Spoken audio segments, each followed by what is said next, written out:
tu gères des projets tech avec Notion, Trello ou encore Jira. Pour autant, tu es soit tout seul, soit avec deux, trois personnes.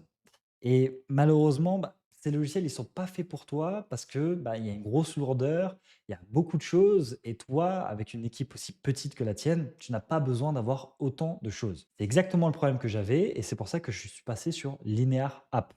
Linear App, c'est tout simplement le meilleur moyen de gérer un projet tech quand vous êtes moins d'une dizaine. Et c'est pour ça que c'est l'outil préféré des devs et des startups produits comme la mienne. C'est rapide, fluide, minimaliste et c'est pensé pour ceux qui codent, design et qui veulent itérer rapidement. Et c'est pourquoi dans cette vidéo, je vais vous faire un tour complet de Linear App sur comment je l'utilise au quotidien, quelles sont ses limites et surtout pourquoi c'est devenu mon outil préféré pour pouvoir gérer différents projets en même temps.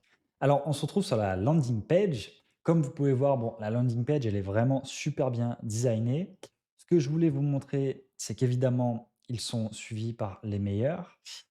Et surtout, il y a différentes fonctionnalités qu'on va aller voir, notamment le fait qu'on ait des projets. Et par projet, on a évidemment des statuts et on a des issues. Donc, c'est les différents problèmes qu'on va diviser. Donc, c'est les tâches qu'on va avoir à faire dans le projet. Donc on peut voir ça ici, il y a, les projets updates, voilà, il y a différentes choses. On va pouvoir traquer, quelles sont les choses à faire, quand est-ce que c'est à faire et qui est responsable de ces différentes tâches. Évidemment, on peut collaborer sur le projet, donc on peut rajouter des personnes en plus. On peut attribuer des tâches à certaines personnes. Par exemple, le designer, va faire tout le design de l'app, le développeur front-end, va faire le front-end, le back-end va gérer tout ce qui est serveur et cetera et ça, c'est vraiment cool pour pouvoir découper et voir qui doit faire quoi, tout simplement. Voilà, on se retrouve sur l'application. Alors, je vais vous montrer les choses qui nous intéressent. Je vais aller au plus vite. L'application, elle est vraiment complète. Il y a plein de choses. On a notamment voilà, la vue principale avec ce qu'on a à gauche, comme on peut voir, projet, member, teams, view, ce que j'ai mis en favori, ma team, mais après, je peux aller encore plus loin. On a tout ce qui est paramètres. On a vraiment beaucoup de paramètres. Il y a des intégrations qu'on peut faire. Il y a plein d'intégrations différentes, comme on peut voir ici. Va y avoir des templates qu'on va pouvoir récupérer. Hem, voilà, il y a vraiment plein de choses. Je vous invite à regarder. Aujourd'hui, moi, ce que je vais vous montrer, c'est simple. C'est créer un projet, mettre des issues dans le projet, mettre une vue cabane pour pouvoir voir les avancées du projet et mettre des scorecards, donc des tâches avec des scores pour les tâches. Hem, Ce système, il est très utilisé notamment en méthode agile. C'est juste pour dire, voilà, telle tâche, elle vaut 5 points, donc elle est plus importante et plus longue normalement à faire qu'une tâche qui vaut que 2 points, par exemple, parce qu'elle est un peu plus facile à faire. Donc sans plus tarder, on va commencer à créer un projet. Donc là, comme on peut voir, je suis là où il y a tous mes projets. Je vais créer un projet, on va l'appeler YouTube vidéo. Alors une vidéo, globalement, on va dire que ça a un titre, ça a une description, ça a une miniature, etc. Bref, vous avez compris le principe. Miniature, voilà. Et globalement, ce projet, il y a différentes choses qu'on peut et globalement, ce projet, il y a différentes choses qu'on peut, modifier, comme par exemple le statut. Est-ce qu'il est plus ou moins prioritaire? Qui est-ce qui travaille dessus? Là, en l'occurrence, il y a que moi. Une date de début, une date de fin, donc c'est plutôt une, deadline et des milestones. Donc, globalement, les milestones, c'est tout ce qui est, MVP, version 1, version 2, et cetera. C'est un peu les paliers du projet. Donc là, j'ai créé le projet, je vais rentrer dedans. Donc là, on arrive et le but, ça va être de mettre des issues dans le projet. Donc si je clique sur issues, donc les issues, globalement, c'est les tâches à faire du projet pour que le projet soit terminé. Je vais pouvoir, en appuyant sur C, rajouter des issues. Donc en l'occurrence là, par exemple, il y a le titre qui est une issue. Quand je crée l'issue, on va pouvoir la retrouver ici. Et après, ça, c'est une vue. Je vais parler après des vues. Il y a différents types de vues, notamment la vue cabane qui est une vue pour moi excellente pour pouvoir avancer au plus vite. Quand je crée une issue, à nouveau, on retrouve voilà, le statut, la priorité, voilà, toutes ces choses-là. Notamment, quelque chose qui est super intéressant, c'est, je vais juste mettre ici description, c'est le fait de pouvoir estimer la tâche. Donc, par exemple, une description, je vais dire que c'est pas très long à faire, donc je vais estimer que ça vaut 2 points. Je vais créer l'issue. Et du coup, qu'est-ce qui se passe? Cette issue, elle vaut 2 points. Donc voilà, globalement, vous avez compris. Ensuite, il y a un autre fonctionnement, c'est que vous pouvez faire clic droit et modifier mille et une choses. Je ne vais pas rentrer dans les détails, mais voilà. Et globalement, qu'est-ce qui se passe quand vous faites un projet? c'est que, par exemple, si vous allez faire un SaaS, vous allez mettre, ce projet et mettre toutes les tâches à faire. Donc le design, ensuite il y a le développement front-end, il y a le développement back-end, il y a l'hébergement et si vous avez un contrat de maintenance, il y a tout ce qui est maintenance, à gérer avec des tâches récurrentes, par exemple. Une fois que vous avez fait toutes ces choses-là, vous avez un périmètre du projet et vous voyez globalement ce qu'il faut faire. Donc là, je vais rajouter différentes tâches, puis je vais mettre une nouvelle vue pour vous montrer un peu les différentes vues et comment ça marche. Voilà, globalement, j'ai créé les différentes tâches, donc script, ressources vidéo, poster la vidéo, miniature, description, titre. Bon, voilà, je suis pas allé très très loin. De toute façon, c'est juste un projet d'exemple.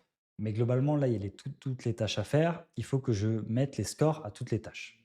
Donc, comme vous pouvez le voir, j'ai mis les différents scores et vous voyez que j'ai un scope de 21. Donc, en gros, j'ai 21 points à remplir et une fois que j'ai rempli ces 21 points, j'ai terminé le projet. Juste avant de passer à la suite, si vous aimez ce genre de vidéo où je présente des outils que j'utilise au sein de mon studio, je vous invite à liker, à vous abonner. Je vais en faire de plus en plus. Donc, ça va être très, très sympa. Alors maintenant, je vais vous montrer un peu les vues. Donc, les vues, c'est simple, c'est vous cliquez ici et vous pouvez mettre une nouvelle vue. Donc, je vais l'appeler nouvelle vue.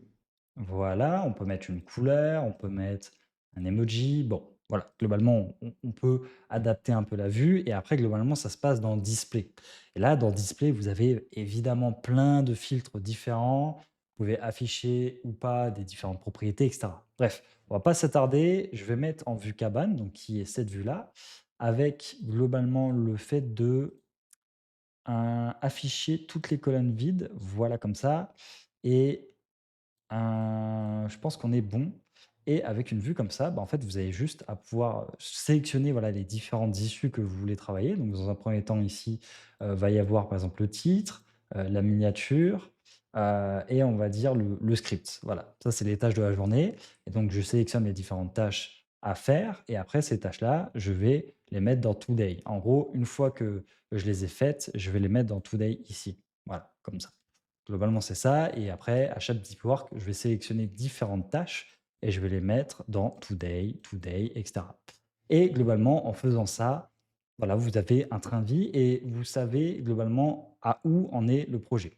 Comme vous pouvez le voir à droite, dans le scope, il y a voilà, le 21 qui est les scores des différentes tâches cumulées et 6, donc c'est complété à 29% parce que j'ai déjà fait deux tâches qui valent 2 et 4, ce qui donne 6. Et globalement, voilà, c'est comme ça que vous voyez un peu, à où en est un projet, qu'est-ce qu'il y a encore à faire et cetera et cetera et cetera. Alors, on se retrouve sur le pricing. Ici, il y a les différents pricing. Pour l'instant, je suis en version gratuite. Ce qu'il faut savoir, c'est que c'est limité à 250 issues, la version gratuite. Et vous pouvez avoir pardon, seulement 2 équipes sur cette version-là. Globalement, la version basique, vous pouvez avoir 5 équipes, mais surtout, vous avez, des issues illimitées. Donc voilà, globalement, vous pouvez tout faire avec une version à 8 $ par mois en yearly, donc en année et 10 $ en mensuel, donc sans engagement. Et globalement, après, vous avez la version business avec un peu plus de choses et la version enterprise avec tout ce qu'il faut en enterprise. Franchement, les prix sont vraiment pas élevés par rapport à ce qu'ils offrent. La version gratuite, dans un premier temps, est très bien et fonctionne très bien et voilà, permet d'aller 250 issues très très bien. Et si vraiment vous ne pouvez pas payer, tout simplement, vous supprimez les différentes tâches que vous avez fait. Après, c'est dommage parce que vous perdez une traçabilité. C'est pour ça que la version basique, en réalité, est pas très chère. Et je vous invite, si jamais vous utilisez beaucoup d'outils, à passer en version basique parce que vous pouvez avoir voilà, des issues limitées. Globalement, avec toutes les différentes choses, ce qui va changer entre la version free et la version basique, c'est pas grand-chose à part le fait que voilà, vous avez des issues illimitées. Et voilà, au niveau des fichiers, vous pouvez mettre, autant de fichiers que vous voulez, là, c'est limité. Et après la version business, il y a vraiment des choses en plus par rapport à l'intégration, par rapport à quelque chose qui s'appelle Linear Ask. Globalement, c'est quelque chose qui est relié à Slack. Voilà, bon, je ne vais pas rentrer dans les détails, il y a différentes choses en plus. Je vous invite à regarder, je mettrai tous les liens dans la description pour que vous regardiez ça. Voilà globalement ce que j'utilise au quotidien. Je fais des SaaS et des apps mobiles et ça va très bien. Vous pouvez mettre le design, le front-end, le back-end. C'est vraiment fait pour pouvoir gérer des projets tech. Et contrairement à Trello que j'ai testé, à Jira que j'ai testé en entreprise quand j'étais salarié, c'est vraiment des logiciels qui sont lourds. C'est des logiciels qui ne sont pas minimalistes, bien au contraire. et c'est pas fait pour des petites équipes. Donc si je vous le dis, c'est pas pour rien, les freelances ou les équipes qui sont 2, 3, 4, 5 personnes n'ont pas à aller sur des outils comme Jira ou encore Trello parce que c'est pas des outils qui sont faits pour, des startups tech, pour des entreprises tech, pour voilà, des entreprises qui sont plus ou moins proches de la tech et qui vont créer, tout simplement. Et voilà, c'est déjà la fin de la vidéo. Je vous invite à vous abonner, à liker et à commenter. Au niveau de tous les outils, si vous avez des outils que vous trouvez mieux que Linear App, bah, je vous invite à les laisser en commentaire. Je suis tout à fait ouvert d'esprit par rapport à ça. Et je vous dis à la prochaine. Passez une bonne journée. Ciao, ciao.